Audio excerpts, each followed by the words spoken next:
আতক চাল যখন গালে চিবুই তার কিছু ক্যালসিয়াম বেরোয় আর তাতে কিছু অ্যান্টিবায়োটিকের কাজ হয়। আর যখন পুরোনো আতক চাল আমরা গালে চিবুবো তাতে ইনফেকশান দাঁড়াবে। কারণ আজকে হয়তো মিলের চাল আমাদের আমরা রাজ্যের মাঝে কেন দেশের মাঝে এই মিলের চালে মানব দেহের মধ্যে আমরা ধারণ করি, কেন অন্ন ধারণ করি। আর একটা সময় দেখবেন এই বামফ্রন্ট দলের এক কর্মী ছিলেন, তিনি চিবিয়ে চিবিয়ে কথা বলতেন, যেন রস নিগড়ে কথাটি বলতেন বটে, খেত। তাতে একটা লজিক তিনি দিয়েছিলেন, কারণ আবার সেটা ইনফেকশানের কারণে দাঁড়িয়ে গেলেন। কারণ তিনি যে লজিকগুলো দিতেন আর সেই লজিক সবাই ক্ষেত্রে হয়তো চলেছিল, তারপর তার লজিক সেটা ভেঙে পড়ল। কারণ তিনি দাঁতে চিবিয়ে কথাটাই বলতেন আর যেন রস নিগড়ে ব্যাখ্যা করতেন। বামফ্রন্ট দলের এক কর্মী হয়তো এসে, বামফ্রন্ট দলের কর্মী, তিনি চিবিয়ে চিবিয়ে কথাটা বলতেন বটে, কিন্তু তাতে হয়তো অ্যান্টিবায়োটিক, সেটা তো আমরা গালে আতর চালছি বলে তার অ্যান্টিবায়োটিক, এবং তাতে আমরা এই চাল সেটা আমরা অন্যের মাঝে কাজে লাগাই। আর সেই চাল আমরা যখন শুভ সকালে গালে দেবো তাতে আমাদের একটা অ্যান্টিবায়োটিকের মতন কাজ করে। আর এই আতর চাল যেটা আমাদের শরীরের মধ্যে, আজকে আমরা আতর চালের অন্ন তো গ্রহণ করি না, কারণ আতর চালটি এখন সেবার মাঝে কিছুটা কাজে লাগে আর কিছুটা এমন কিছু জিনিস করার জন্য, যেটা পায়েস তাতে ভোজন করানোর জন্য এই আতপ চাল, কিছু কিছু ক্ষেত্রে আতপ চাল আমাদের প্রয়োজন পড়ে। দেখবেন এই আতপ চাল যখন ইনফেকশানে দাঁড়িয়ে যাবে, যখন সেটা পুরনো চাল হবে, তার মধ্যে কিন্তু পোকামাকড় থাকবে এবং আতপ চালের মধ্যে ইনফেকশান হবে। এবং সেই আতপ চাল যদি চিবিয়ে খাওয়া যায় তাতে শারীরিক দেহ ইনফেকশান হবে। সেরামই করণীয় কাজ এই বাংলার একটা সময় নেতা করেছিলেন, যে চিবিয়ে ব্যাখ্যাগুলো বলতেন, সেটা সময় ক্ষেত্রে অসাধারণ হয়ে দাঁড়িয়েছিল। তারপর সেটা ঝরে পড়েছিলেন, কারণ এই কারণে সে রাজনীতি তলানিতে চলে গেল। কারণ তার যে ব্যাখ্যাগুলো সমাজ সময় ক্ষেত্রে নিলেন, আবার সময়ে ফেলে দিলেন তার ব্যাখ্যা। এটা বাংলার বহু মানুষ বুঝবে যে সময় ক্ষেত্রে বামফ্রন্ট দল বহু পুরনো সময় হয়তো তারা একটা উচ্চ স্তরে জায়গা করেছিল। আস্তে আস্তে নিচ স্তরের কর্মীরা তারাই এই দলটাকে ধ্বংস করে দিল। কারণ তারা নিজে ভাবলো আমাদের এই ক্ষমতা, সেটা বাংলার গর্ব, আমরা এতগুলো সময় এই রাজ্যের মাঝে কাটিয়েছি আর দীর্ঘ সময় আমাদের রাজ্যের ক্ষমতা থাকবে। কিন্তু জনগণের একটা রায় এলো, সেই রায়টা তাদেরকে মেনে নিতে হলো।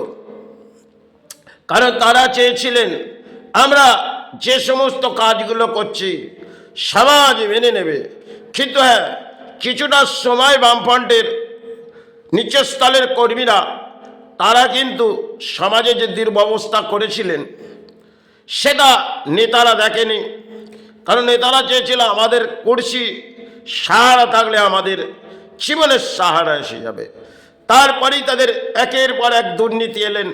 কিন্তু একটাই কর্মী বামফ্রন্টের, তিনি মুখ্যমন্ত্রী হয়ে রুখতে চেয়েছিলেন, সে বাংলার শিল্প আনতে হবে। আর বহু শিল্প সরে গেছে, নতুন প্রকল্প করলে এই টাটাকে নিয়ে এলে আমাদের এই বাংলার একটা গর্ব হবে। তাহলে রতন টাটাকে নিয়ে আসা যাক। তিনি বুদ্ধদেব ভট্টাচার্য, তিনি একটা প্রস্তাব হয়তো রেখেছিলেন, সেটা সময় ক্ষেত্রে তিনি রেখেছিলেন। তিনি কিন্তু সৎ ব্যক্তির মতনই হয়তো লড়াইটি করেছিলেন, কিন্তু পরবর্তী সময় তাকে ভেঙে পড়তে হয়েছিল।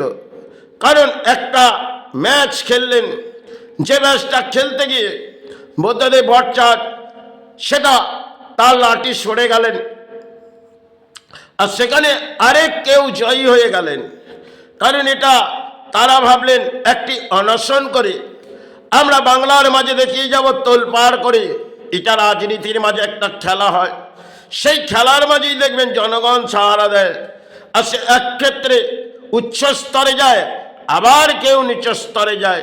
আর সেই পথটাই এলো বুদ্ধদেব ভট্টাচার্য, সেটা সরে পড়লেন। কারণ আবার কেউ ক্ষমতায় এলেন, এবং ক্ষমতায় আসার পরে একের পর এক রাজ্যের মাঝে শিল্প এলো। কারণ শিল্প তো এলো না, এলো এক একটা প্রকল্প। আর লন্ডন গড়ব, এই রাজ্য লন্ডন। তাই লন্ডন গড়তে গিয়ে ভেঙে পড়ল একটি ব্রিজ, যে ব্রিজটির নাম দিল বিবেকানন্দ সেতু। প্রথম স্মৃতি তার নাম হলো বিবেকানন্দ সেতু। তার আদর্শ কখনোই এই বাংলা গড়তে পারবে না। কারণ এই বাংলার নেতারা চিৎকার করে যাচ্ছে সে ধর্ম জাগাবো, কিন্তু ধর্ম জাগাতে গিয়ে তলানিতে ফেলেছে এই নেতারা, যারা উৎপাত হয়ে এই রাজ্যের মাঝে এসে প্রবেশ করে তারা জনগণকে দেখাচ্ছে আমরা বহু সাহারার মাঝে এসেছি। এবং একটা খেলা হয়তো ঝড় হয়ে গেল, তাহলে সেতুটি কিভাবে ভেঙে পড়লো? রাত গড়িয়ে যাচ্ছে, তাহলে সেতু ভেঙে পড়লেন। আর জনগণ ভাবলেন এটা কিছুই নয়, এটা ঘটতে পারে। অসাধারণ। কারণ তিনি ফুলের মাঝে আবির্ভাব করেছে, আর রাজ্যে ফুলে ফুটে উঠেছে। তাই ফুলের মাঝেই আবির্ভাবে ঘটেছে একটা ঘটনা, সেটা সমাজের উৎপাতের কারণে, কারণ রোগার ক্ষমতা কারণে। কারণ কলির একটা ব্যাখ্যা আছে, কলি যখন দণ্ড দেবে তখন মাথা পেতে নিতে হবে। কারণ কলি যখন তাকে দণ্ড দেবে, কলির দণ্ড এই মানব দেহের ক্ষেত্রে কলির দণ্ড একটা না একটা সময় তাকে পেতে হবে। সে রাজা মহারাজা যেই হোক না কেন, কলির দণ্ড এটা কলির। আর কলির একটা ইতিহাস আছে, তুমি যতটা আগে বাড়ছো বাড়ো, একটা সময় তোমাকে দমন করব। কারণ কলির তিনি যখন রাজ্যের মাঝে কেন সারা বিশ্ব ব্রহ্মাণ্ডের মাঝে এটা কলি চলছে, আর এই কলি দণ্ড একটা দেবেই। সে যত ধরনেরই প্রকল্প করে থাকুক না কেন, এই কলির রাজ্যে দেখবেন উৎপাত হয়ে আমরা লড়াই করছি বটে, একে অপরের তরজাল লড়াই হচ্ছে। আর এই তরজাল লড়াই জনগণ যাচ্ছে শুনতে। কারণ রাজ্যের মাঝে কেন দেশের মাঝে জনগণ এতটা উদ্বান নয়, কিন্তু আমাদের বাংলার রাজ্যের জনগণ উদ্বাত হয়ে যাচ্ছে। কোন নেতা আমার সাহারা আসবে? সে যদি সাহারা আসে, আমার ঘরে অন্যের আহার আসবে। কিন্তু মনে হয় না বাংলা ফিরে কিছু আসবে। কারণ বাংলা যে তলানিতে চলে গেছে, একদিকে ধর্ম ধর্ম করে চিৎকার করে তলানিতে পাঠিয়ে দিয়েছে, আর ধর্মের নামে সেবা দিয়ে দান দিয়ে ধর্মকে তলানিতে পাঠিয়েছে এই নেতারা, যারা রাজ্যের মাঝে প্রবেশ করেছে। তবে কলির দণ্ড এখনো কিছু বাকি আছে। কলি যেমন একে অপরকে দণ্ড দেয়, সেটা কলি দেয়। আর সমাজের নেতারা হবে আমি তো ফুল ফুটে উঠেছি, আমার জীবনের সার আছে, এটা থাকবে। কিন্তু সময় যখন কলি দেবে, তার অদ্ভুত খেলা তিনিই জানবে। সমাজের নেতারা কখনোই বুঝবে না কখন কলি কাকে দণ্ড দেবে। কারণ কলির অদ্ভুত ইতিহাস একটি আজও আছে। সবাই ক্ষেত্রে রাজারা তারা দণ্ড পেয়েছিলেন, তারা রাজা ছিলেন, এই দেশের মাঝে রাজা এসেছিলেন। আর ব্রিটিশ যখন অত্যাচার করতে লাগলেন, কারণ এই মাতৃভূমিতে ব্রিটিশকে দণ্ড দিয়েছিলেন, কারণ পানি হিসেবে বহুত এসেছিলেন। একমাত্র সুভাষ এই বাংলার মাঝে, সেও মাতৃ গর্ভ থেকে এসেছিলেন, যার নাম সুভাষ, এই দেশের মাঝে এসেছিলেন। আর এই রাজ্য তোলপাড় করে দিয়েছিলেন, ভারতবর্ষের ইতিহাস করে গেছেন। সে একটা কলিতে এসেছিলেন, আর কলির দণ্ড তাকে দেওয়া হয়েছিল, কারণ তিনি দেশকে রক্ষা করেছিলেন, কিন্তু দেশকে গড়ে দিয়ে গেলেন। কারণ কলির কাছে তিনি বলেছিলেন যে কলি যখন তিনি প্রবেশ করেছিলেন, কলি একটি ব্যাখ্যা বলেছিলেন, দেখো তুমি এই রাজ্যে প্রবেশ করেছো, হয়তো রাজ্যের কাজ করে যাচ্ছ, কিন্তু যখন তোমার সময় আসবে তোমাকে আমি দণ্ড দেবো। তারপরেই সুভাষ ফিরে তো এলো না, কারণ কোথাও গোপনভাবে এই রাজ্যের মাঝে রইল। আর একটি ঘটনা ঘটল, সেটা সুভাষ আর ফিরে আসবে না। কেন সুভাষ কোথায়, তার কিনারা কেউ বুঝে উঠলেন না।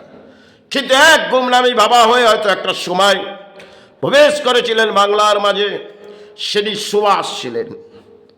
যাই হোক, এটা তার জীবনের কি কাহিনী ছিল সেটা হয়তো পরবর্তী সময় যখন কেটেছে তিনি জানতেন যে আমার জীবনের লড়াই হয়ে গেছে, আর লড়াইয়ের মাঝে আমি জয়ী করে দিয়েছি দেশকে রক্ষা করেছি, এবার আমাকে গোপনভাবেই চলে যেতে হবে। তাই তিনি একটি ছলনা করেছিলেন। সেই ছলনাটি একটি বড় ভয়ঙ্কর ছলনা যে পৃথিবীতে ঘটেছিলেন। কারণ সুভাষের মা তিনি জানতেন, তিনি তো সুভাষ মাতৃসেবার আবির্ভাব দেখেছিলেন বটে। আর সুভাষের মা যাওয়ার আগে সুভাষ যখন কোথাও যাচ্ছে, সে দেশকে জয়ী করার প্রকল্প তো গড়ে উঠেছে, এবার সুভাষ কোথাও যাচ্ছে। সবাই ক্ষেত্রে একটি অদ্ভুত ঘটনা তার জীবনে ঘটেছিল। হয়তো ফিরে এসেছিলেন এই বাংলার মাঝে, কিন্তু কখনোই তাকে বাংলা বুঝে উঠতে পারেনি যে কে সুভাষ এই বাংলার মাঝে ছিল।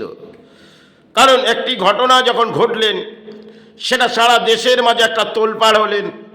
আর তিনি একটি গোপনভাবেই কোথাও আস্তানা নিলেন, কারণ দেখলেন এটা আমার করণীয় কাজ হয়ে গেছে, আর সেটুকুন কলির রাজ্যে আমি প্রবেশ করে কাজ করেছি, এবার আমাকে সরে যেতে হবে।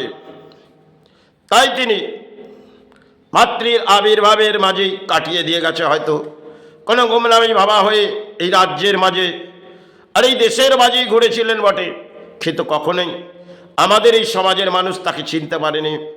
যাই হোক, কিছু সন্ত সমাজের ব্যাখ্যা হয়তো আছে, কারণ তিনি যখন সন্ত সমাজের সাথে মিশেছিলেন তারা কেউ না কেউ তার ইতিহাস জানেন, সেটা গোপনভাবেই হয়েছিল। তাই সুভাষ এই বাংলার মাঝেই ছিল আর ভারতবর্ষের মাঝেই ছিল। যাই হোক, তার একটা ইতিহাস ছিল, তিনি দেশকে রক্ষা করতে এসেছিলেন। কারণ ইংরেজ যখন অত্যাচারের জুলুম হয়েছিলেন, তখন সারা দেশের মাঝে একটা লড়াই হয়েছিলেন, আর এই লড়াইকে জয়ী করে দিলেন সুভাষচন্দ্র বোস। এই বাংলা তিনি গর্ব, আর এই বাংলার বহু কেউ সাধনার জগতে তারা গর্ব। যাই হোক, তারা তো ফিরে কেউ আসবে না, কারণ এই বাংলা উন্মাদ হয়েছে, আর এই বাংলায় রাজনীতির জোয়ারে ধর্ম তলানিতে পাঠিয়ে দিয়েছে এই নেতারা। এই নেতাদের ব্যাখ্যা সেটা সমাজ গ্রহণ করছে, কিন্তু আমার মনে হয় তাদের যে গ্রহণযোগ্য ব্যাখ্যা সমাজ যা আজ গ্রহণ করছে, পরবর্তী সময়ের সমাজ তাকে উন্মাদ হয়েছে সমাজ। তবে একটা সময় কিন্তু ঝড় বইবে, সে ঝড়টা কোন দিকে বইবে? কারণ কখনো উত্তরে বয় তো কখনো দক্ষিণে বয়। এই ঝড়গুলো কখনো কখনো কোন দিকে বয়? একটাই ঝড় যখন বইছে চতুর্দিক দিয়ে কিছু ক্ষয়ক্ষতি হচ্ছে, আর সেই ক্ষয়ক্ষতির মাঝে আমাদের সমাজের মানুষকে দেখতে হয়। এই ধরনের কখনো ঝড় বয়, আর ঝড়টি যখন উত্তাল হয়ে বয় তখন রোকার ক্ষমতা কারণেই প্রকৃতির খেলা আমাদের দেখতে হয়। যাই হোক, এটা সময় ক্ষেত্রে হয়তো কি আসবে জানি না, তবে 2026 যা চলছে তাতে ভয়ঙ্কর রাজনীতি হয়তো চলছে, আর বোমবার্ডর খেলাও একটা চলছে। জানি না কোন ম্যাচের মাঝে রাজ্য জয়ী বলছে, আর কোন ম্যাচ এই রাজ্য কেন বোমবার্ডর মাঝে চলছে তা হয়তো তার সময় ক্ষেত্রেই ব্যাখ্যা আসবো। জয় গুরু, জয় ভাই।